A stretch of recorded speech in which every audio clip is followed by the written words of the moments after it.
Hej, jeg hedder Salle og driver G&M Textiles. Jeg vil nu i denne video vise dig, hvordan du gør brug af vores webshop, og hvordan du opretter en erhvervskonto for at få muligheden for at bestille tusindvis af forskellige produkter til en god priser. Først og fremmest skal du ind på vores hjemmeside. Det gør du ved at i søgefeltet, eller URL-feltet, som det hedder, skriv 3w-g-m-erhverv.dk. Så snart at du er færdig med den del, kommer du ind på følgende hjemmeside. Herefter kan du se diverse forskellige produkter, som vi har inde på siden. Det, der er problemet på nuværende tidspunkt, det er, at vi ikke kan se priserne på de forskellige metervarer. Og det er fordi, du skal være have en konto inde hos G&M Textiles for at kunne se priser samt lægge en bestilling. Så nu vil jeg vise dig, hvordan du gør.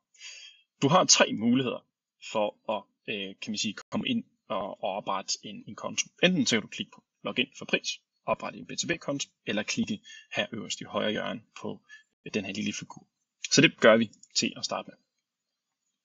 Så snart du har klikket på figuren op i højre øverste hjørne, kommer du ind på den side, der hedder log på. Vi kan naturligvis ikke logge på, da vi ikke har en konto inde på siden her. Så det vi gør, det er, at vi klikker på knappen opret en konto, da vi er en ny kunde. Så det gør vi lige. Så snart vi har klikket på opret en konto, kommer vi ind på følgende formular, som hedder opret en BTB-bruger. I denne formular skal der udfyldes nogle forskellige oplysninger om virksomheden, samt adresse og kontaktoplysninger på den vedkommende. Det kunne eventuelt være dig, der opretter brugeren her. Så det vil jeg lige gøre med det samme. Så er jeg tilbage. Nu har jeg oprettet eller udfyldt de informationer, der skal bruges i følgende kontaktformular. I det her tilfælde har jeg skrevet vores juridiske navn under feltet firma. CVR-nummerfeltet skal du skrive landekode til at starte med. I vores tilfælde så vil det være DK, og herefter CVR-nummeret. Vent venligst et øjeblik på, at siden giver dig et grønt markat, hvor der står gyldigt momsnummer. Hvis den bliver rød, må du meget gerne gennemtjekke CVR-nummeret, eventuelt via CVR-register eller virk.dk. Telefonnummeret vil det være det telefonnummer, som vi kontakter jer på. Under forretningsområdet vil det være en stor hjælp for os at vide, hvilken branche eller hvad vi eventuelt har brug for vores produkter til, så vi kan tilbyde en så god service som overhovedet muligt. I vores tilfælde har vi skrevet salg af metervarer til erhverv. Adressefeltet, der skriver I virksomhedens adresse ind. Når I lægger en bestilling, så kan leveringsadressen ændres. Vi kan sende nationalt og internationalt, og det kan man så ændre i leveringsadressen for den enkelte bestilling. I feltet land skal du skrive landet på engelsk, i det her tilfælde her Danmark til Denmark. Hvis det er Sverige, så vil det så hedde Sweden og Norway osv. Kontaktoplysningerne vil være på, som sagt, dig, der eventuelt opretter derhenne, eller den person, som vi har i kontakt til. Og selvfølgelig e-mailadressen, som vil være den mailadresse, som vi sender kontooprettelse og aktiveringskode til, og eventuelt også faktura. Fakturaadressen kan også ændres inde på den enkelte bestilling. Herefter klikker vi på tjek på oprettelse af konto, samt bekræftelse og acceptering af privatlivspolitik, som man også kan læse igennem, hvis det er det, man har lyst til.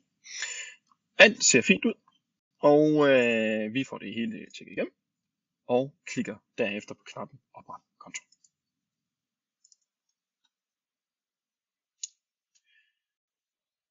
Så snart vi har klikket på opret kontoen, og alle felter er korrekte, modtager vi følgende besked på hjemmesiden om, at anmodningen er modtaget. Tak for din anmodning om at oprette en erhvervskonto. Og der står herinde, at vi vil gennemgå din anmodning og oprettelse af brugere manuelt, inden den kan blive godkendt, og inden du kan aktivere brugeren og bestille samt se de forskellige priser. Giv os gerne en dag eller 2 arbejdsdage til at godkende denne. Så snart du har anmodet eller modtaget beskeden her om, at anmodningen er modtaget, vil du også modtage en bekræftelsesmail. Så den går vi lige ind og kigger på. Vi opdaterer siden. Jeg har nu modtaget en e-mail fra GRM Textiles. Her står der, at din kontoregistrering på GRM Textiles er under gennemgang. Som jeg fortalte lidt tidligere, så vil der gå 1 til 2 arbejdsdage maksimalt, inden vi godkender kontoen, da vi skal kan man sige, kigge de informationer igennem. Og så har du samtidig en opsummering af de informationer, du har givet til os. Vent derfor et øjeblik. Vi kan nu se, at GRM Textiles har godkendt vores konto. Vi modtager 2 separate mails. Den første mail, som vi modtager, vil det typisk ofte være den her. Din erhvervskonto er godkendt.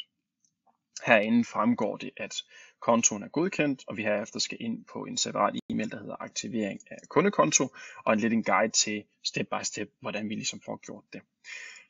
Så der går vi ind og klikker på den mail, der hedder aktivering af kundekonto, som typisk ofte vil blive sendt samtidig med, at din erhvervskonto er godkendt. Så vi klikker på aktivering af kundekonto-e-mailen, hvor vi herefter klikker på aktivering af din kundekonto. Så snart vi er kommet ind på siden herinde, efter at have klikket på aktivering af kundekonto, skal der oprettes en adgangskode. Eventuelt skriv adgangskoden ned et sted, så du ikke glemmer den, da vi skal bruge denne til at logge på fremadrettet. Så den skriver jeg lige med det samme.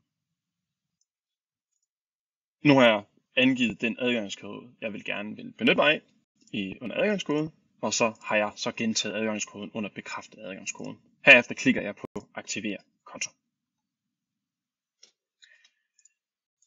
Så snart jeg har aktiveret min konto, vil jeg kunne se følgende side, som hedder konto. Ordrehistorikken vil som udgangspunkt være det sted, hvor jeg vil kunne se mine bestillinger, om de er klargjort, om de er afsendt, og samtidig, hvis jeg gerne vil kigge tilbage og se, hvad jeg tidligere har købt. Derudover er der kontodetaljer med navn, CVR-nummer og andre relevante informationer.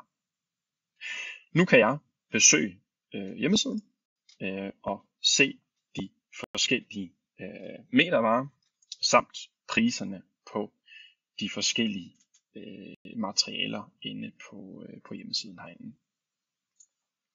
Har du nogle spørgsmål til oprettelse af kontoen eller andre betænkeligheder, så er du altid velkommen til at kontakte os på telefon eller e-mail.